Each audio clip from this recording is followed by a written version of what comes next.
Jackie and EJ right now. He sure is. Thanks, Jameson. Mike Babcock joining us on set here on the draft floor. I got to start with Patrick Marleau because no longer a Toronto Maple Leaf after the trade with the Carolina Hurricanes. And there's a lot of heartfelt tweets from his teammates out there right now. Austin Matthews, Kasperi Kapanen, that seem very genuine about the impact that he had on them as people, not just as hockey players. Just your thoughts on his contribution to your team over the last couple of years. Well, I concur totally. One of the main reasons we got him was for that. He's an unbelievable pro. He sets an unbelievable example, and he helped those guys get started, and that's why they care about him the way he did. But in the end, too, this was one of the things that he wanted for his family. And so I think, obviously I'm not involved in those conversations. Matt Doobie and him worked that out. But we wish him luck. He had an impact on us. I don't know if we'd have John Tavares if we didn't have Patrick Marleau. He was a big part of that recruiting process as well. But I think you need good pros around for your young guys. Now with Tavares, with the way Riley's come, with the way Anderson is, we have a good core group there now. And so Patty gets an opportunity to do something else. You've had a couple of months now to let everything sink in. How do you think the year went? As obviously you don't win the cup, you're not thrilled, but how do you think the year went for the Toronto Maple Leafs in terms of development? Well, we love everything except exiting in the playoffs. So in the last 2 years, or the last 3 years, we've really come on. Our first year there 4 years ago was a tough year for us without any question. It worked out perfect. And saying that, we've been going. And 2 years ago, we set our franchise record with 105 points. First time ever, back-to-back 100-point season. But in saying that, now you want to take a step at playoff time. But I also think it's about getting miles on your guys. Some disappointments often leads to feeling good about yourself over a period of time. You learn how to play at the right time of the year. You learn how hard it is. And all you got to do is look around and see the veteran teams that win. And so that's part of the growth process for our group. We're excited about our opportunity. Our division, the league, it's tight. And so we got to keep getting better. Yeah, there's rarely a championship team that hasn't faced and overcome some adversity along the way. I mean, look no further than the St. Louis Blues winning the Stanley Cup this year. I'm curious your thoughts watching what happened this year in the postseason with all the division winners going out in the first round, the Blues going from last place to winning the Cup. What's your big takeaway from what we saw in the postseason? Well, I think we make a little too much about the Blues going from last to first. To me, they were a big-time team coming in. Army's done an unbelievable job there. The way he's been able to acquire players, they got a veteran team, they got unbelievable depth. They found the goaltending they needed, and that's really when they took off. Ruby did an unbelievable job there. We got to give them a ton of credit. In saying that, there's not much to pick between any of the teams, but I think the teams that set themselves up to knock on the door, eventually the door opens. And in St. Louis, they've had a good club for long periods of time. They've suffered some bitter disappointments at playoff time.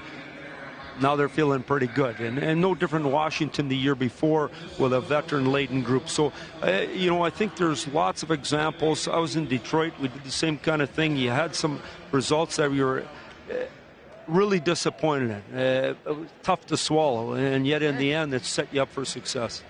From afar, when we look at your team, we see all these terrific young forwards. You have some, obviously, with a kid like Morgan Riley on defense. You have a real good one there. What else is coming on defense? Do you think, from the far, we look and say, God, they got to be a little better on defense. You're the head coach. Do you agree, and what's coming? No, I agree with you totally.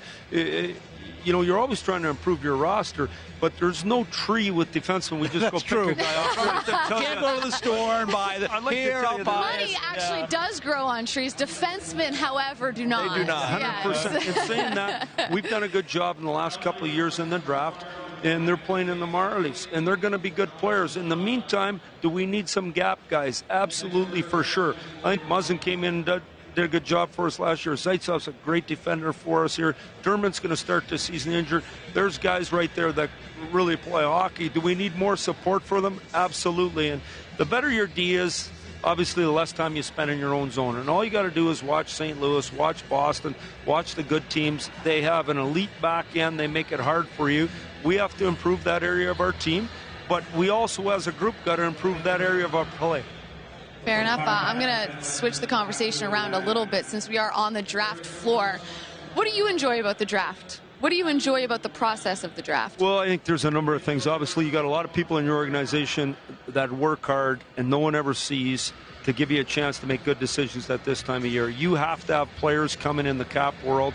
That doesn't mean they have to play for you, Right. You can trade them somewhere else, but you have to have resources, and you got to keep the players coming as much as you possibly can. The draft is one way. The other thing for the coaches, it's a great time to get together. During this season, someone's always pissed off. Someone's always not. Someone just lost. Someone, Really? Just during this time of year, it's Jackie's a great the same time way for during us. our show. I don't tell so many times. I can't even I can tell get you. feisty from Yeah, time to oh, time. boy. But I think the other thing is dreams come true. You think about it. You spend all this time. You want to be drafted. You want to get an opportunity. Now, what they don't realize is that this is just the starting point. Yeah. It's by far not the finishing point. The teams are so good. The guys that are playing right now in front of you are not going to give their jobs away. This is how they feed their family. You got a lot of work to do as a young guy. Embrace the work and get to it. Do you feel that you might intimidate some of these kids or their fans? Because you're Mike Babcock, the coach of Toronto Maple Leafs. Yeah, but what I would say to you is when you're talking to these guys, I think they have an awe of the NHL, an awe of the NHL player, an awe of the NHL coach, man. But as soon as they get there, we're trying to create a big family, and we're trying to make them better. Now, a big part of that is a relationship with them, being able to communicate with them, giving them all the support they need. No different than a parent. You cannot give your kids confidence, but you can build a foundation or help them build a foundation so they can earn their own confidence. That's what we're trying to do with our young players. When you meet a player for the first time, like, what's one of the first things you ask them? Like, what is Mike Babcock interested to know about? And actually, not even just a player, just anyone in general. Yeah. Well, today when we picked our first kid, he walks over to the table and he starts talking right away. He says, "Do you know that I used to live in Anaheim when you lived in Anaheim? My older brother played with your son. Do you know that I lived in Northfield and I used to trick or treat at your house when you were in Detroit? Do you know that I now Were live you a in good Toronto?" candy giver? Unbelievable. Okay. We made sure You got big it. Like, time. I had a because good kids know where the costume, good too. candy is, right? That's why when they're in my neighborhood. Anyway, so each conversation is different. What I try to do at each draft, whoever we take first, I'm there on the floor. I try to find their mom and dad. And I'm a parent, and I understand what a big deal is. And I try to go say hi to the mom and dad and congratulate them on what they've. No kid gets here alone. There's no opportunity unless you have support. So great for parents here today. Yeah, Jack Hughes said something yesterday that I thought was really good. He said, it's not just my draft, it's everybody that helped get me here. It's their draft too, and right. it's them seeing their dreams realized for me. So it really is. It affects a lot of people outside the player too. So it's really cool to watch. And seeing you brought it up, favorite candy?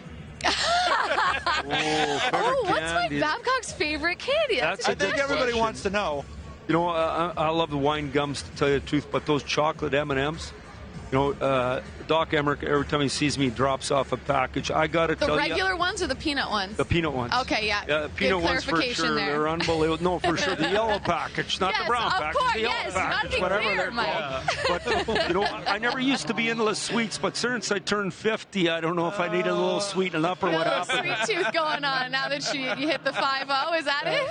I like that. All right. Well, listen, we appreciate the time. We appreciate you having some fun with us. Enjoy the rest of the weekend. And just as we say goodbye, we joke that we want to do a life coach segment with you. So if you're ever up for that, No problem. we'll get you on the Anytime. I'd show. love We to can do that. ask you for some life advice. I'd love to do that. All right. That'd be Thanks, great. Mike. Thanks for Enjoy having the me on, guys. weekend. See you later. Take care. Appreciate it.